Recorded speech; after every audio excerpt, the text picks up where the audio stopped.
Curitiba, no Curitiba Master Hall, para fazer um evento de louvor e gratidão ao nosso Deus. Eu queria saber da banda o que eles acham que mudou nesses 20 anos de estrada, daquilo que eles têm passado, tanto musicalmente quanto na parte espiritual, por gentileza. Bem, eu acredito que, fora nós termos ficado mais velhos, eu acredito que muita coisa mudou na área musical, com certeza. As tendências naturais de qualquer músico é amadurecer, tentar sempre melhorar, fazer com que o trabalho sempre tenha um requinte maior, um cuidado maior do que os trabalhos anteriores, e nós não fugimos disso. A gente sempre tentou trabalhar dessa maneira, sempre também tentando inovar. Nós procuramos sempre trabalhar com as tendências, sem deixar de ser o que nós somos, oficina G3, rock and roll, mas procurar também sempre ter um som atualizado. E eu acredito que, paralelo a isso, anda a nossa vida, certo? Eu acho que todos nós vamos amadurecimento, existe um amadurecimento natural, mas não significa necessariamente que nós vamos nos tornando mais sábios. Tem muitos momentos da nossa vida parece que existem certas pausas, ou até regride. Então essa é a nossa briga como cristão, acho que não só da Oficina G3, mas como qualquer cristão, é caminhar em direção ao alvo, ter o Senhor Jesus como alvo, como meta, como Paulo fala, sede meus imitadores como eu sou de Cristo. E essa acho que é a meta da Oficina G3. Acho que o grande lance desses 20 anos, pelo menos é algo que eu tenho muito no meu coração, é nunca perder a identidade. Eu vi muitas pessoas ao longo dos anos perderem a sua identidade, se esquecerem quem são, qual o propósito daquilo que elas fazem, o porquê que elas foram chamadas para fazer aquilo. Então, as pessoas vão se perdendo no meio do caminho, independente das condições externas, sociais, geográficas, históricas. Todos nós somos influenciados por N coisas, mas acho que perder a identidade não podemos perder a identidade, isso é uma luta do cristão. Entender que Jesus, ele fez esse mundo, marcou a história, dividiu essa história e nos deu um legado, nos trouxe algo para nós cumprirmos. Se a gente se esquecer de quem nós somos, que nós somos peregrinos nessa terra, que a gente está aqui com uma missão, literalmente, quando a gente achar que a gente é turista aqui, é aí que as coisas vão acontecer de maneira errada. Então essa é o grande ponto para mim, na minha vida, e eu penso que na oficina, que a gente nunca pode perder a identidade daquilo pelo qual nós fomos chamados, e até o momento que Deus quiser que a gente esteja na ativa, a gente não pode nunca perder esse alvo. Eu acredito que muitas foram as experiências nesse tempo todo sobrenaturais que vocês presenciaram, né? E até eu li no site de vocês alguma coisa nesse sentido, de uma experiência sobrenatural que ocorreu no Uruguai, que choveu e tal. Quais foram alguma outra experiência sobrenatural, ou essa mesmo? Você poderia dar um exemplo pra gente? Olha, são várias. Eu acho que qualquer pessoa que tenha a sua vida transformada já é algo sobrenatural. Porque a palavra fala que aquele que aceita o Senhor, ele é uma nova criatura. Eu acho que quando você encontra uma pessoa que fala assim pra você, cara, eu era viciado, eu era drogado, eu era... Sabe, não é só as drogas não, às vezes as pessoas acham que a destruição de uma vida vem só pelas drogas, não, tem N maneiras de uma vida estar destruída. Mas eu acho que quando uma pessoa chega para você e fala assim, cara, vocês fizeram parte de uma transformação na minha vida, vocês foram instrumento de Deus para que eu pudesse um dia ter os meus olhos abertos, um dia eu ter sido liberto, um dia eu ter aceitado Jesus, inclusive de drogas também. Eu acho que isso é sobrenatural, porque isso não é feito apenas por esforços humanos, existe um certo limite, e a partir daí é Deus que age. E falando um pouco de adoração, não sei quem gostaria de falar sobre isso, mas um pouco de adoração, o que é adoração? Porque muitas vezes a gente vê nos palcos, o pessoal do louvor realmente louvando a Deus, só que a vida deixa de ser adoração. Poderia dar um exemplo de adoração para quem vai estar nos assistindo? Manda bem. Olha, eu acredito que a adoração não tem nada a ver com música. Entende? Porque senão uma pessoa que não toca não adora, não existe isso. Quando Paulo fala que sejam as vossas vidas como um sacrifício vivo, de aroma suave ao Senhor, eu acho que é isso. Tem vários textos na Bíblia, vários, que falam que as nossas obras um dia elas vão ser provadas no fogo. O que sobrar é o que está valendo, entendeu? Em outras palavras é isso. Ou seja, exatamente. Então o que eu penso? Eu penso que a adoração, cara, se não estiver numa vida, se a coisa não for condizente com a vida da pessoa, não adianta. Literalmente, são pessoas que têm apenas um estereótipo. E tem muita gente que faz isso. Isso é muito comum, infelizmente. As pessoas elas têm uma aparência de um cristão, falam como cristão, se vestem como cristão, mas a sua vida não condiz. Então eu acho que adoração tem a ver com aquilo que a gente faz da hora que a gente levanta, da hora que a gente dorme. É ter a nossa vida, literalmente, como algo que agrade a Deus. Tem um aroma suave. Temos erros? Todos nós temos erros. Deus não procura pessoas perfeitas, mas Deus procura pessoas que queiram ser perfeitas. Existe uma grande diferença. E aí é igual João fala, filhinhos, peço, não pequeis, mas se pecares, existe um advogado junto ao Pai. Então essa é a questão. Nós vivemos na época da graça, mas infelizmente também tem gente que abusa da graça. O camarada só quer viver tudo errado porque quer abusar da graça. Mas então eu penso que a adoração é isso. Quanto mais você anda perto de Deus, achegai-vos a mim e sede perfeitos. Não é por esforço humano, é pela graça e pela proximidade. Quando a gente anda perto de um amigo, a gente adquire o jeito de falar do amigo, o jeito de andar do amigo. É a mesma coisa, quando você anda mais perto de Jesus, você começa a absorver, ler a sua palavra, renovar as vossas mentes pela palavra de Deus. Então tudo isso vai sendo incrustado dentro de nós. Aquele que começou a boa obra é suficientemente poderoso para terminá-la. Deus, Ele começa uma obra na nossa vida e vai terminar só quando a gente anda agora, isso com certeza. Mas eu creio que esse processo ele existe desde que a gente dê um passo em direção a ele. O meu resumo de adoração é o caminhar em espírito, que Paulo tanto fala, né?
Pra gente, o carinho de vocês é algo inexplicável.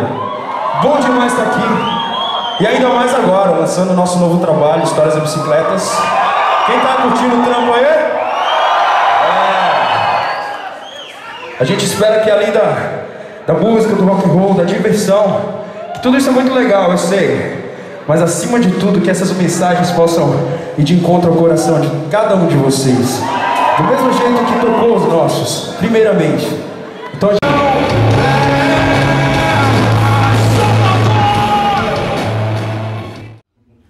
falando um pouquinho da questão do Grêmio, né, que vocês receberam, e coincidentemente foi depois que o Mauro começou a fazer parte do ministério.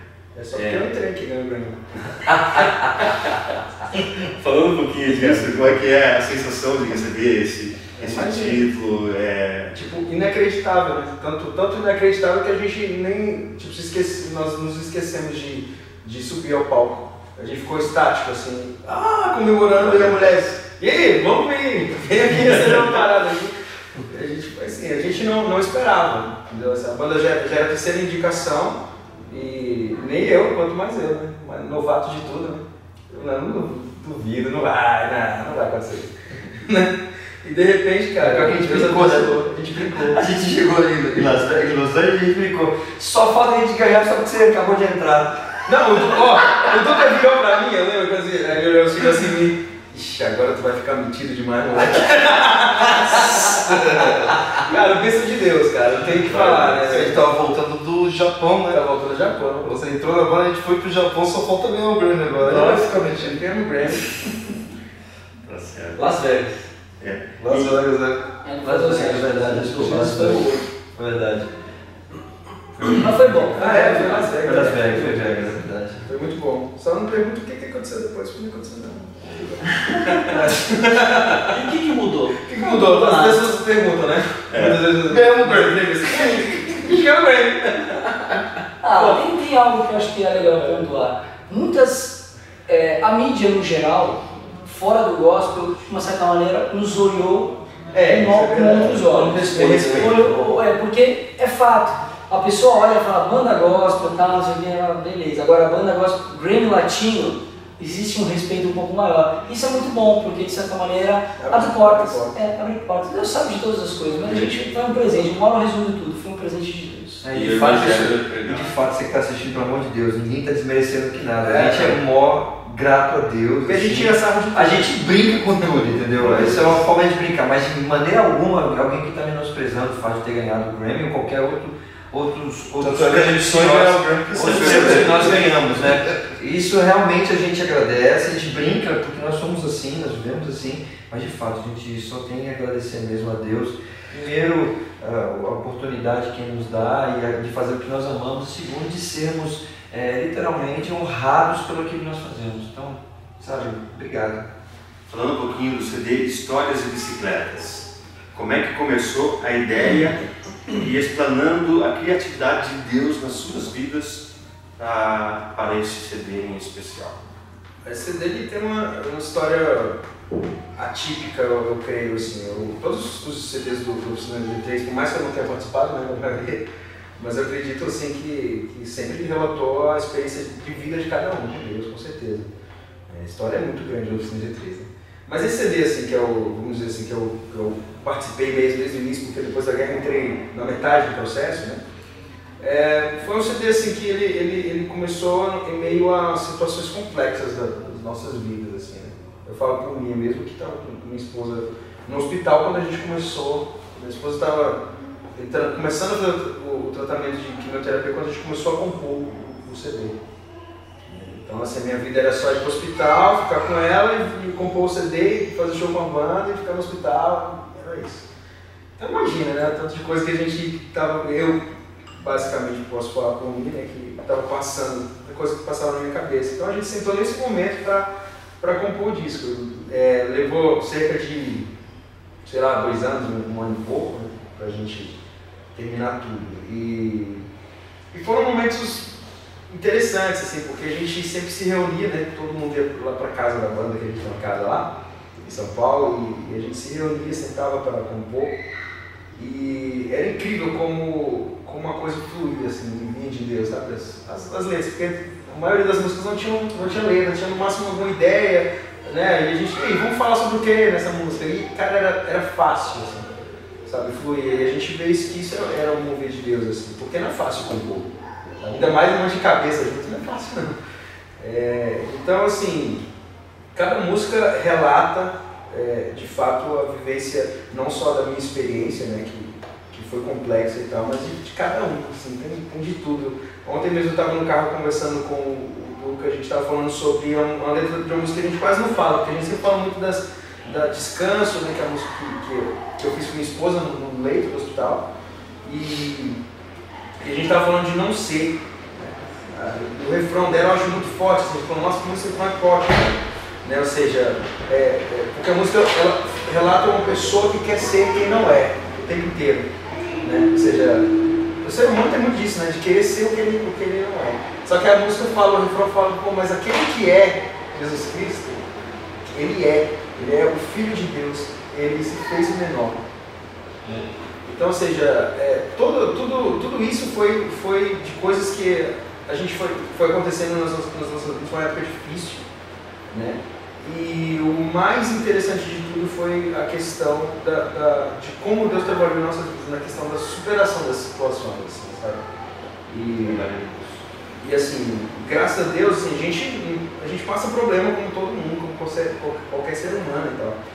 Mas você saber que você tem um Deus assim que de uma forma sobrenatural te dá paz em meio a uma situação tão difícil, por exemplo, foi a minha situação mais complexa da minha vida.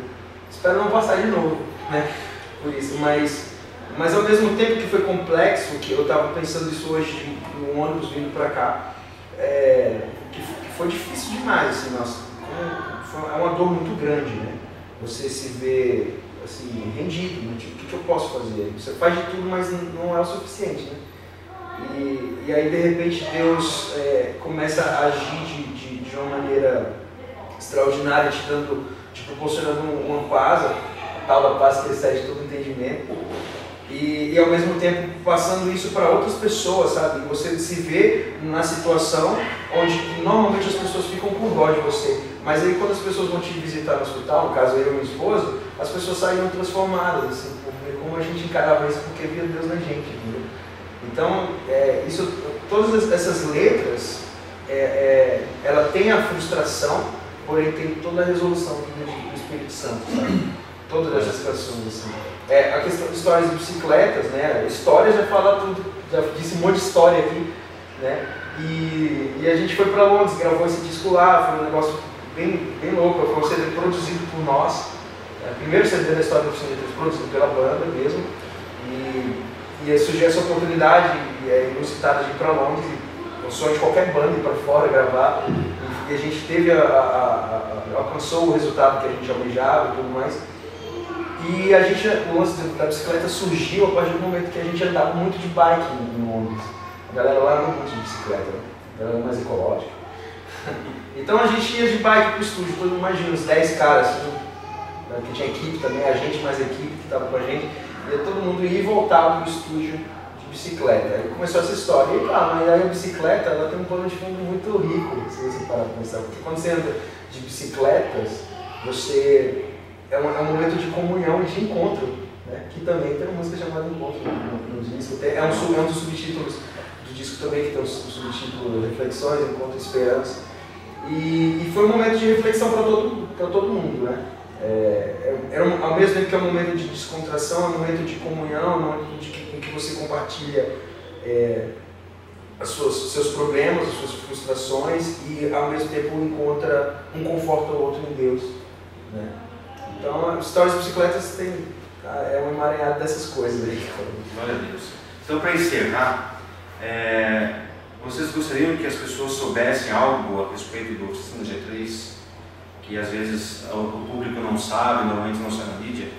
E para encerrar com essa palavra, já deixando um recado final para a galera que vai estar assistindo lá no criatividadegospel.com, por favor. Eu não digo algo que eu gostaria que soubesse, mas o Mauro estava falando sobre a experiência dele com a Jaque, com o falecimento da Jaque, e eu estava lembrando de uma música, da música Confiar, que muitas pessoas, muitos cristãos, eles confundem, às vezes, o confiar em Deus e entregar nas mãos de Deus as coisas com uma certeza de um sucesso aos nossos moldes, do que é sucesso, do que não é sucesso, que essa nossa música Confiar, ela vai na contramão do que se diz por aí. Porque se vende muito peixe do tipo, é quase que um plano de carreira, sabe? Um plano de sucesso na vida. Assim, compre a minha ideia de aceitar a Jesus que você vai se dar bem na vida. E esse se dar bem baseado em moldes terrenos, materiais, coisas efêmeras, passageiras. E essa música, se eu poderia deixar alguma coisa para você que está assistindo a gente, eu diria que essa música ela vai na contramão disso. ela convida as pessoas a confiar e entregar em Deus, e a cada dia basta o seu próprio mal. E a gente quer entregar, daí você fala assim, legal, beleza, está tudo resolvido. Então quer dizer que eu vou ser curado, eu vou conseguir um emprego, não sei o quê. Mas e se não? Então quer dizer que se não, eu vou deixar de confiar, eu vou deixar de me entregar, eu vou deixar de pensar que a cada dia basta o seu próprio mal? Não, eu acho que as pessoas às vezes elas confundem o que é o entregar, o que é o confiar. É que nós entendemos que o confiar em Deus não é baseado em coisas palpáveis, dinheiro, sucesso, uma cura que seja. Nós cremos sem sombra de dúvida na cura, mas nós cremos num Deus que está conosco, inclusive em coisas que estão fora do nosso alcance. Eu acho que isso aí vale para as pessoas pensarem que se entregar para Deus, confiar nele, é realmente confiar. Descansar, né? Descansar mesmo, entendeu? Tipo assim, uai, mas e aí? Independente do problema. E aí, o que aconteceu? A vida, às vezes ela está dando os trancos e barrancos, não sei o que, está passando. Mas e aí, então a gente confia ou não confia, entendeu? Eu confio em Deus. A gente tem passado, todos nós, né? Qualquer pessoa, você que assiste a gente aí, certamente você tem as suas lutas, cada um a sua luta, uma coisa mais séria, mas na verdade é aquela história, né? O calo dói no pé de quem tem o calo, entende? Então a gente sabe a dor que tem. E a gente quer dizer para você que independente disso, a gente tem que ter em Deus esse entregar, esse descanso, esse confiar nele, porque a gente não se baseia em coisas terrenas. O nosso tesouro não está aqui. O nosso tesouro é muito maior do que essas coisas que a gente considera palpáveis. As pessoas hoje em dia não almejam tanto a eternidade, né? Pois é. A verdade é essa. E completando só, assim, não completando, mas falando do álbum em relação ao que o Duca falou, tem sido um tópico, inclusive durante os eventos, as pregações, é justamente isso. A oração do Pai Nosso é assim, quando perguntaram, Jesus, ensina-nos a orar, ele vem, Pai Nosso que está nos céus, santificado seja o vosso nome, venha a nós o teu reino, e seja feita a tua vontade, assim na terra como nos céus. A grande verdade é que nós queremos, eu faço um link muito forte com João 16,33, que tem sido algo que eu tenho falado muito sobre isso. Eu vos falo essas coisas para que tenhais paz. No mundo tereis aflições, mas tem de bom ânimo, porque eu venci o mundo. Aos olhos humanos, Jesus não venceu, ele morreu numa cruz, padeceu como um maldito numa cruz. Isso é loucura. Isso é muito loucura. Mas aos montes de Deus ele estava trazendo salvação, ele estava quebrando os grilhões da morte. Ele morreu a nossa morte para que a gente pudesse viver a vida dele. Então isso é muito profundo. Quando a gente ora, Senhor, faça a tua vontade, muitas vezes a vontade de Deus não é a nossa vontade. Mas aí esse é o grande desafio de confiar. Crer que o Senhor sabe o que Ele está fazendo. A gente faz a nossa parte, a gente ora, a gente busca. Se Deus pode curar, não tenha dúvida disso. Eu sou uma prova disso. Se não fosse por Deus, eu estaria morto. Deus curas na minha vida, eu tenho algumas para contar. Então assim, eu sei que Deus faz, mas tem coisas também que existe a vontade de Deus. Eu acho que hoje, infelizmente, muitas vezes é vendido um peixe assim, você é cabeça e você não é cauda. Você vai conquistar, você vai lutar, você vai ter o melhor carro, a melhor casa, vai ter prosperidade, meu irmão. Isso simboliza o vencedor. Né? Eu creio, exatamente. Eu creio primeiro que prosperidade é você ter o suficiente para você, e mais do que para você, ainda para você abençoar alguém. Isso para mim é prosperidade, quando Deus te dá o que para você e ainda para você abençoar alguém, porque a gente cumpre o que está escrito em Mateus 25. E eu creio também o seguinte, confiar é essa parte mais difícil. É quando a gente confia, a gente entrega. Mas entregar na mão de Deus e falar, Senhor, seja feita a tua vontade, muitas vezes a gente fala da boca para fora. Porque no fundo a gente fala, Senhor, seja feita a tua vontade, mas olha, se der para fazer a minha vontade, era melhor.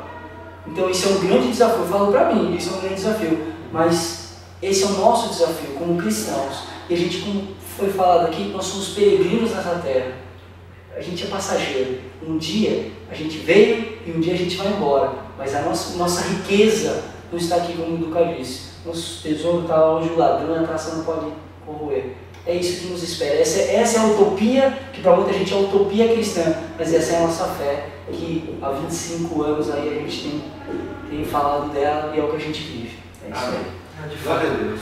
Só para dizer também, deixar o meu posicionamento aqui, acho que acredito como banda também. O que o G3 tem para te oferecer de melhor não é a música, é Jesus. É aquilo que realmente a gente experimenta diariamente mediante os problemas e as dificuldades. Pode ter certeza disso, cara. O que a gente tem para te oferecer de mais precioso não é a nossa música, não é o que somos, mas é o amor de Deus. Amém. Glória a Deus. Muito obrigado, Luca, Juninho, Mauro, Aposan e Jean. Deus abençoe vocês, Deus abençoe esse ministério maravilhoso, que seja para a honra, a glória e o louvor do Senhor Jesus a todo tempo. E muito obrigado a você que está aqui prestigiando o criatividadegospel.com. E obrigado a MTS Eventos, que proporciona hoje estar trazendo esse grupo maravilhoso para a nossa cidade, e a tantos outros queridos da organização, Mauro Ramos. Valeu. Gente, é isso, Deus abençoe, e curta aí o vídeo, a continuação do vídeo, que você vai ver um pouco da música deles. Até mais, até mais. Deus abençoe. Obrigado, gente.